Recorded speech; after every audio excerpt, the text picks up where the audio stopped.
and welcome to the Your Financial Pharmacist Real Estate Investing Podcast, a show all about empowering pharmacists to achieve financial freedom through real estate investing. I'm Nate Hedrick, and each week, my co-host David Bright and I explore stories from pharmacists all over the country who are achieving their real estate goals while maintaining a meaningful career in pharmacy.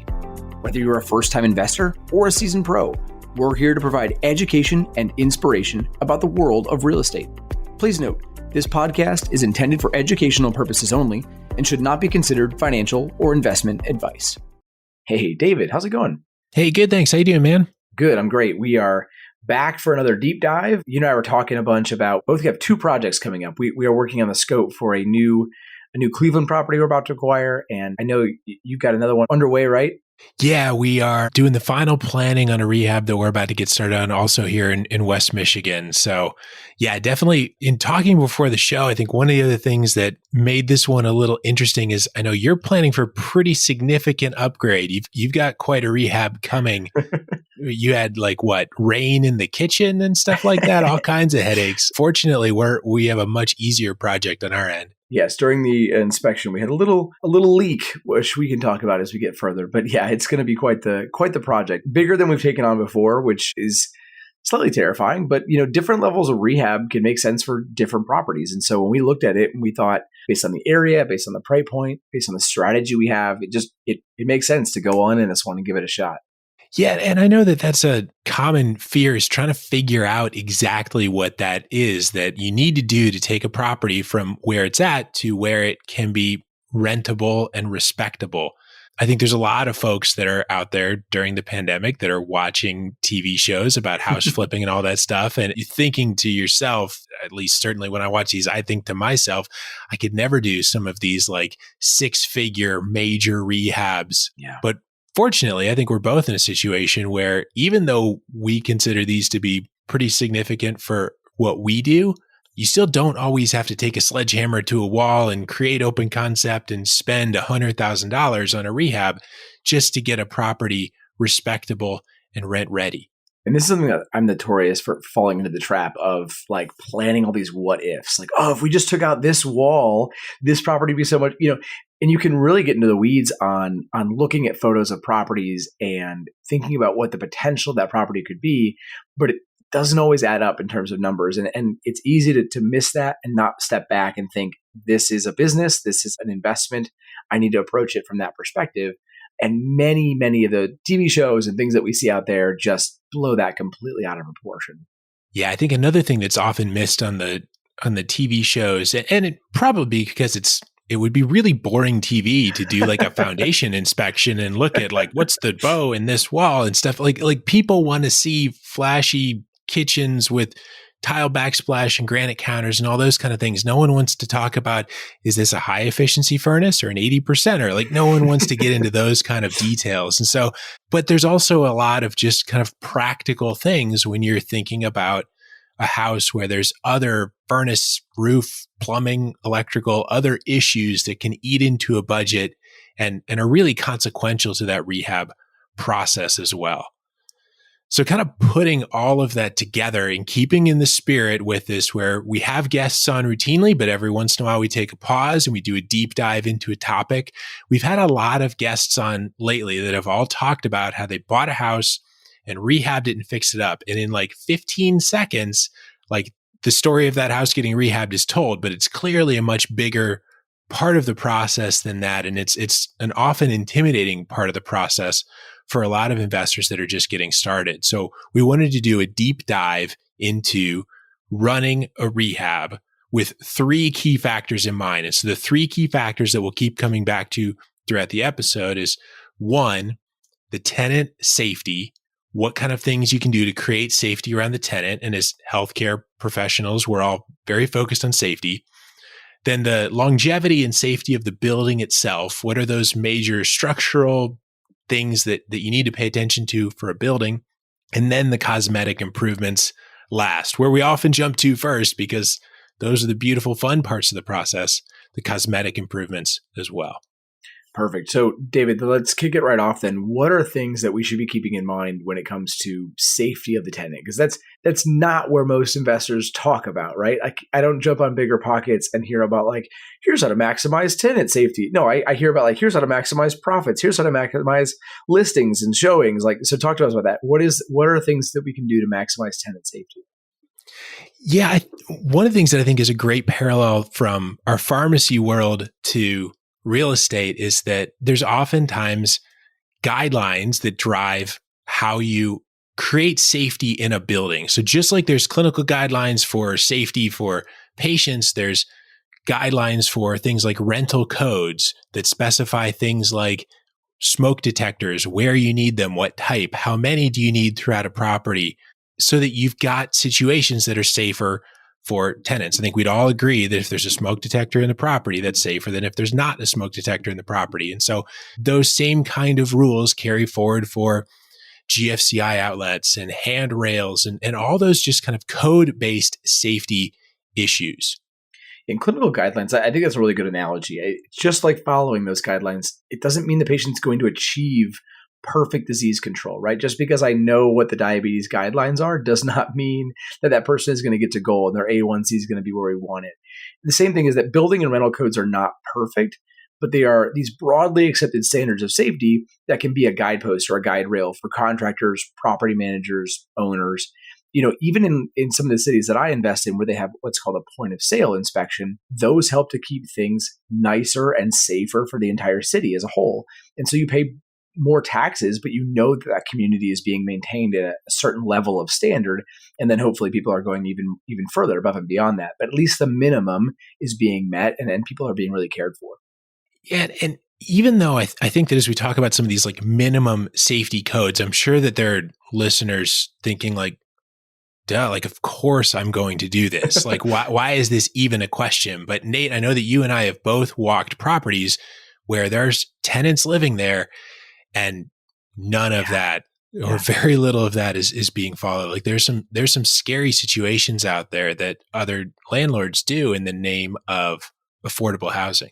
Yeah. And it's interesting. I was actually talking to a client just this afternoon about this, and they were kind of talking about, what are your criteria for buying a property?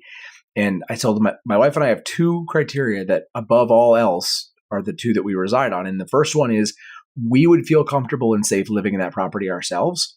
We are not going to be slumlords, like as far away as I can possibly get from that. So we have to be comfortable living in that house ourselves, and the numbers have to work. And it's in that order, right? So affordable and safe do not need to be in opposition of one another, right? Safety is something we should shoot for and then go beyond that to make sure that that property is nice for our tenants. Yeah. So it sounds like it's a lot of making sure that you have contractors, if you're doing the work yourself, great, or that you have contractors that know these safety and code standards, that they are fixing the property up to those safety standards, that if you are self-managing, if you have a property manager, they're going through and verifying all of that. And then you're going through the proper city inspection process to make sure that all happens. So tenant safety things, I think we agree that that's a huge priority there. Safety of the structure itself and those structure longevity kind of things are next. So Nate, when you're walking around a property or you're taking a client around a property and you're looking for an investment property, what are the kind of things that jump out to you from a property longevity standpoint? Yeah, property longevity issues are, those things that can fall apart over time is what we're thinking of, right? Most people refer to this as CapEx or capital expenditures. We had that whole episode that you and I did a deep dive about CapEx and repairs. But these are those big things that can start to affect the property itself. When you hear stories about people that I lost all this money on this property because it would everything started to break and fall apart and so on and so forth. These are the things that I start to worry about, are these big ticket items. Right now, on top of mind for me is the roof, right? I've just replaced 2 roofs on my last 2 properties. In fact, one of them was just leaking last week and I had to deal with that. So for me, that is totally top of mind. The first thing I'm getting in my report is, what does the roof look like and how fast do I have to replace it? Because I just did this. And so those are the things that, you're going to start to key in on, that if I let this go too long, I'm going to get water damage inside the house, which means drywall repair, which means repainting, which means the things go on. And so watching for those big ticket items that can really start to have a cascade effect, that's where you want to be focused, especially once you get past the safety stuff and start moving on to, is this building something I'm going to have for a long time? Yeah, I think another example of that, we also have a property that we're renovating right now, and there's a furnace in it that is old, it's noisy, it's acting up. It's like a 25-year-old furnace. And I don't know what you're supposed to technically expect out of a new furnace right now, but I feel like 25 years is really pushing it. Yeah. So, I mean, sure, we might be able to squeeze a little more life out of it. We might be able to punt another few days, weeks, months, maybe get a few more years out of it with some repairs or something. But I think another thing is in these times where the property is vacant, it's so much easier to have a contractor come in and very quickly replace a furnace with a vacant, empty unit versus when the furnace, I mean, Murphy's Law, right? The furnace will go out on like a Sunday morning. It'll be tough to find anyone to get there. It'll be a cold winter day, like all those kind of things. So doing this proactively can just be a whole lot easier all around and presumably less expensive also if you're not paying emergency weekend rates and things like that. Yeah, and like I mentioned, we covered a lot of this back on episode 41, so definitely encourage you to listen to that deep dive if you haven't already. But I'll just reiterate, there's two ways to really capitalize on this that I think are decent scenarios to think about. One is if the major capital expenditures have already been handled. So I'm thinking about my very first property that I bought. We had most of that stuff taken care of. Even though we knew the roof needed replacing down the road, it was clearly years out. The boiler was being replaced as we were buying the property. We had a hand in doing that. There was new flooring. It had just been refinished. So all those big, scary items had already been taken care of. The alternative to that is the property I just bought and finished rehabbing, where I replaced the roof and the furnace and all the flooring myself. So we got a fantastic deal up front. And now I know that I can hold that property for 30 years and I probably don't need to touch any of that stuff that entire time because I've already done it, right?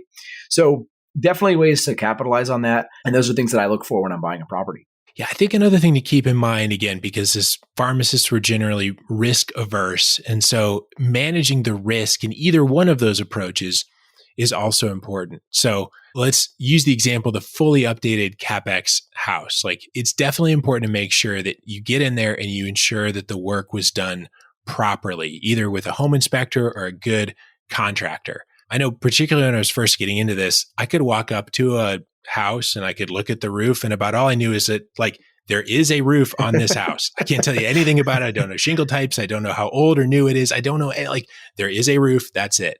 So it's important to make sure that someone that has better eyes than that looks at it, making sure that the roof is structurally safe, that permits were pulled if that's necessary in your jurisdiction, that the final inspection, all those kind of things were done. We backed out of a purchase recently where the house looked pretty good.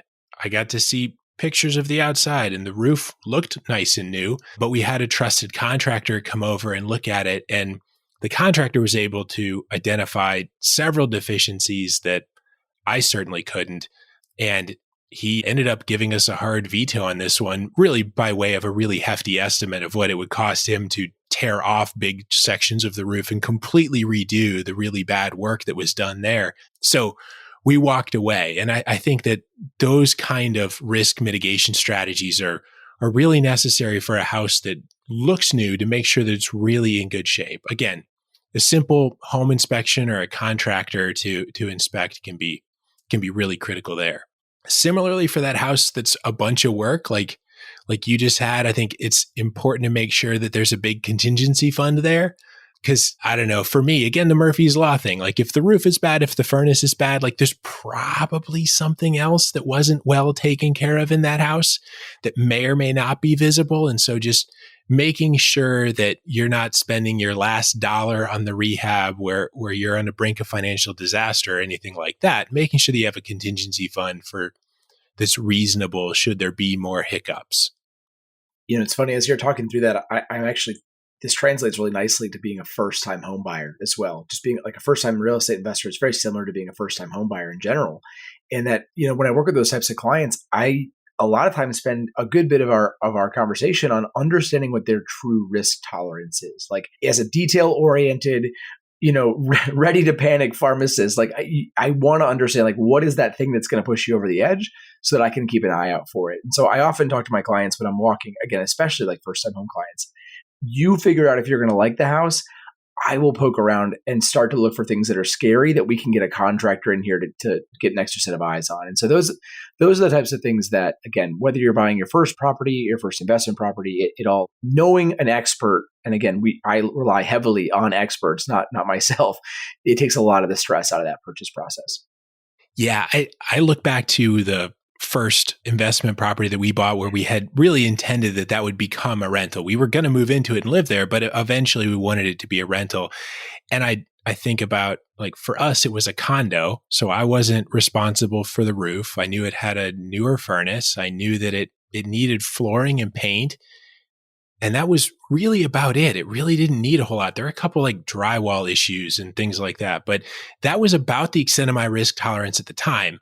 And we built that up slowly over time to the point where it's less scary to buy a place that has a bad furnace or a bad roof, or in your case, raining in the kitchen? Exactly.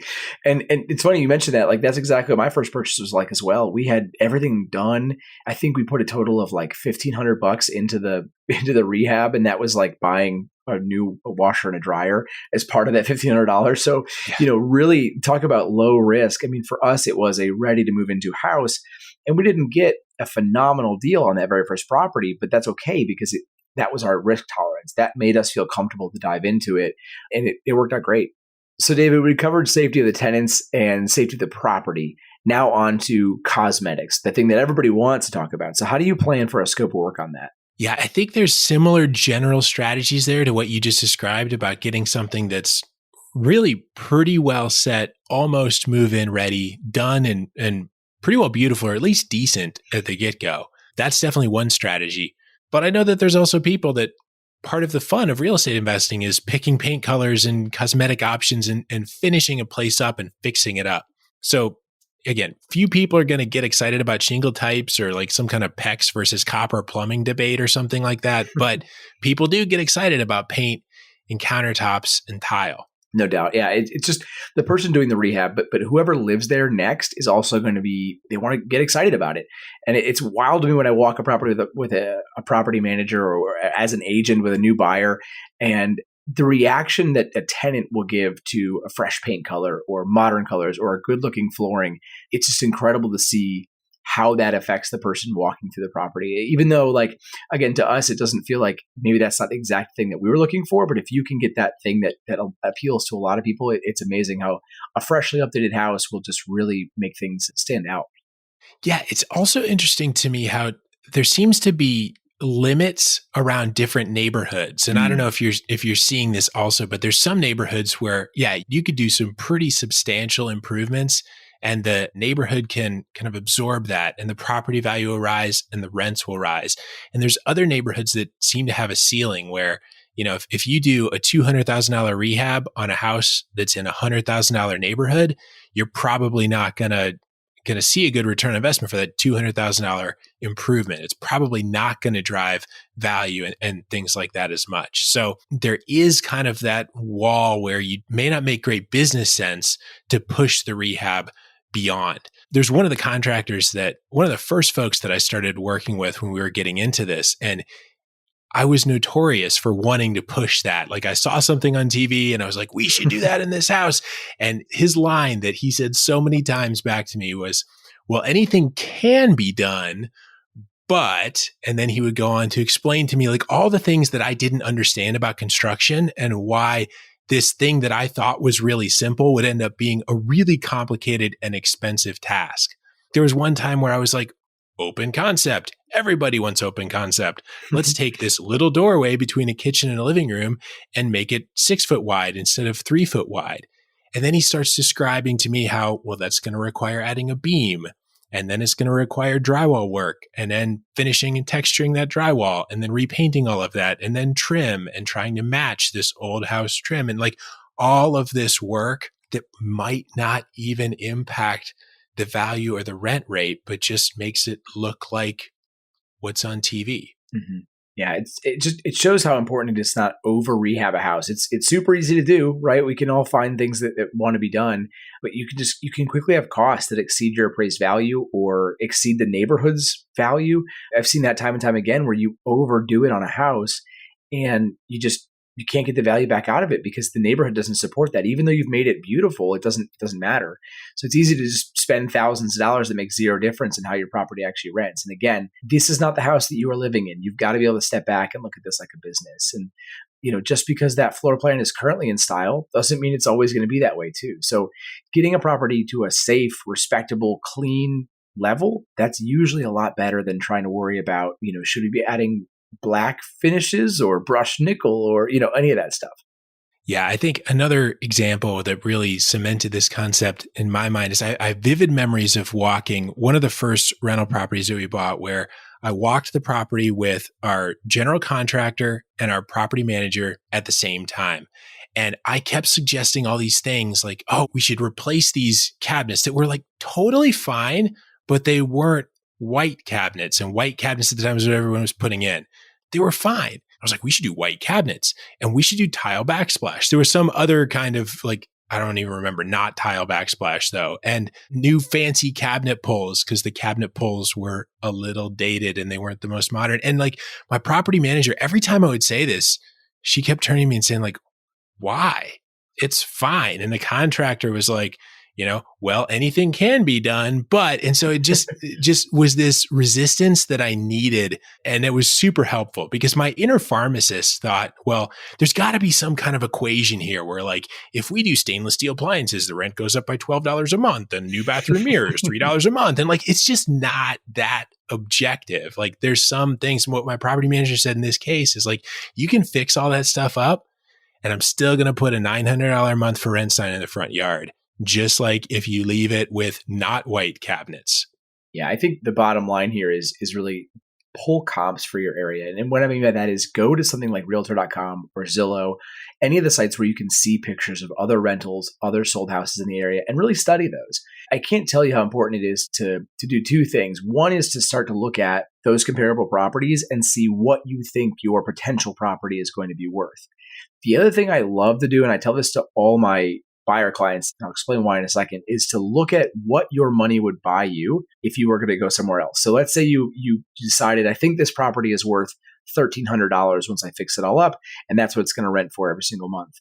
Then go out and look at, in that same neighborhood, other $1,300 rentals.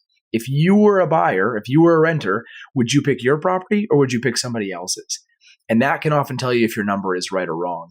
And so, again, my goal when I look at something like this is that if my target rent is $1,500 a month, I want it to be the best looking $1,500 place, but I don't want to be pushing it beyond that to where it's trying to be an $1,800 rental that it's never going to get to, right? So it's about striking that balance and really looking at the data and the comparable properties before making a decision. Yeah, a great realtor that we once worked with had this phrase of, in a lot of areas where you're trying to have a rental, his line was, you want Chevy, not Cadillac. You want respectable and you want solid, but it doesn't need to be the highest end luxury product that's out there. So maybe that's laminate countertops, not granite. Maybe there's a lot of those kind of more entry level finishes. But if it's clean and solid and respectable, that's oftentimes a step up in some of these neighborhoods where if you look around at the other rental comps, you're just slightly above or at, or maybe even more than slightly above the others in that area. And so that can really help you to find that sweet spot of return on investment where you're still creating something that's safe and respectable without spending $5,000 on light fixtures and $2,500 on custom tile work in a shower, those kind of things. Like you don't necessarily need to shiplap every wall in every rental house that's out there. Yeah, I think that's super important. And I also think it's good to be reminded that you can always change those things down the road, right? Like if you decide later that, hey, we want to live in this property or we want to sell it and flip it, and now everyone does have granite, like you can add those things later and still get value out of the property in the short term. And that's why I really like to focus on the important things like foundation, roof, plumbing, furnace, all the major stuff that can go wrong and that needs to be right in order for everything else to work out. Yeah. So I know one, again, if we circle back to where we started here, one very common fear that keeps investors from jumping in is like, I could never buy a fixer-upper house because I have no idea what I would do or who I would need to hire and all those things. So know that there are those roadmaps that are called comps that you can very easily find online, and your real estate agent can very easily help you to pick from and narrow from, that can really clarify exactly what to do in any given neighborhood. So again, we're not trying to be killjoys saying that tile backsplashes are terrible. Like, no, but instead just trying to protect against that risk of over improving and ruining your investment by spending way too much on the front end so that there's not a chance of making money on the back end. And for anything like me, you need an example, right? You need to understand this inside and out, not just the concept, but the example. And so to try to paint an even clearer picture, David and I are going to sit down and do a part 2 to this discussion next week. So we're going to do 2 case studies from rehabs that we are actively working on right now to really illustrate, what this looks like in practice, how we came to these decisions. And our goal is to try to create a specific roadmap that anybody can use, whether you're in a $100,000 neighborhood or a $500,000 neighborhood. You can still use that concept to understand, what does this look like? How do I make those decisions? And really just clarify that not every house is going to need that 6-figure rehab like we see on TV. So yeah, we'll jump in here in the next episode next week with Nate's reigning in the kitchen house, and we'll explain more about what that means and what's going on there. And if I've got this house that I've been referring to as the Dwight Schrute house. So if that doesn't make sense, that means you're probably not on the YFP Real Estate Investing Facebook group, because I've been asking for help with exterior paint colors for this house that looks like a Dwight Schrute shirt. So if there's any either help you can give me on paint colors, or if you're just interested in talking with other pharmacist real estate investors, make sure to check out the YFP Real Estate Investor Facebook page. There, you're more than welcome to leave us other ideas and other deep dive episode topics as well, because we always enjoy doing these and like to talk about things that people want to hear about. Yeah. And we just passed 600 members over in that group. So definitely check that out. If you've not joined already, we'd love to have you. And we look forward to talking to you guys next week and doing a deep dive into those 2 examples. Thanks for listening to the YFP Real Estate Investing Podcast. If you like what you heard on today's show, please leave us a review and subscribe to the show so you never miss an episode. If you have a question, know someone that would make a good guest, or want to connect with Nate or David, head on over to yfprealestate.com and join the growing YFP Real Estate Investing Facebook group. As we conclude this week's episode of the YFP Real Estate Investing Podcast, an important reminder that the content in this podcast is provided to you for your informational purposes only and is not intended to provide and should not be relied on for investment or any other advice. Information in the podcast and corresponding materials should not be construed as a solicitation or offer to buy or sell any investment or related financial products. We urge listeners to consult with a financial advisor with respect to any investment. Furthermore, the information contained in our archived newsletters, blog posts, and podcasts is not updated and may not be accurate at the time you listen to it on this podcast. Opinions and analyses expressed herein are solely those of your financial pharmacist, unless otherwise noted, and constitute judgments as of the dates published. Such information may contain forward-looking statements which are not intended to be guarantees of future events. Actual results could differ materially from those anticipated in the forward-looking statements. For more information, please visit yourfinancialpharmacist.com/disclaimer. Thank you for your support of the YFP Real Estate Investing Podcast. Have a great rest of your week.